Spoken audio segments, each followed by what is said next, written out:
এই হলো কাবাব, স্বামী কাবাব। এটা রাইস, পোলাও, বিরিয়ানি সব কিছুর সঙ্গে খেতে বেশ লাগে।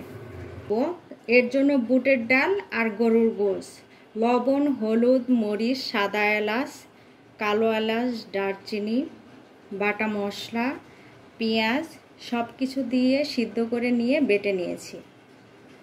এখন দিব একটু পেঁয়াজ কুচি, দিব একটু আদা কুচি, দিব একটু ধনিয়া পাতা কুচি, দিব ডিমের সাদা অংশ। ডিমের কুসুম এজন্যই দিব না যে ডিমের কুসুম দিলে ভাজার সময় ফেনা তৈরি হয়, ভাজা যায় না, যার কারণে আমি শুধু সাদা অংশ দিব। আমি এখানে 3টা ডিমের সাদা অংশ দিব।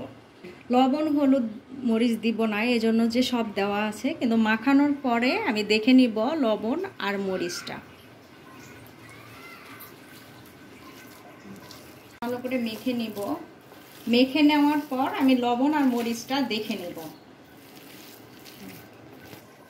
এই তো স্বামী কাবাবের ব্যাটার আমার মাখানো হয়ে গিয়েছে। গোল গোল করে আমি শেপ তৈরি করে নেব।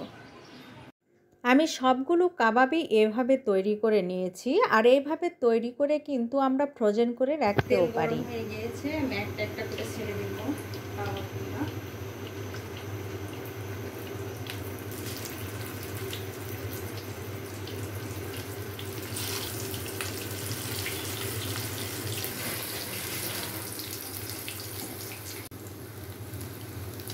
আমি একটু উল্টে দিব,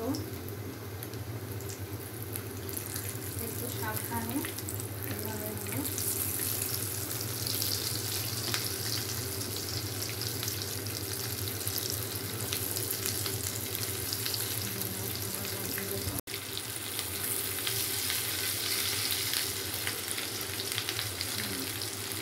চুলা ছোট রেখে আমি আস্তে আস্তে উল্টে দেব। সবগুলা অপর পৃষ্ঠে এভাবে উল্টে দিব, আস্তে আস্তে ভেজে নিব যাতে ভিতরে ভালোভাবে হয়।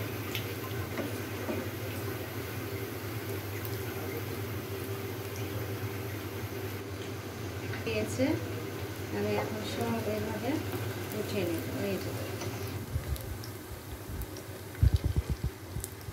তৈরি হয়ে গেল আমার অসাধারণ স্বামী কাবাব। আমার এই রেসিপি একবার হলেও ট্রাই করে দেখবেন এবং কমেন্ট করে জানাবেন কেমন হয়েছে।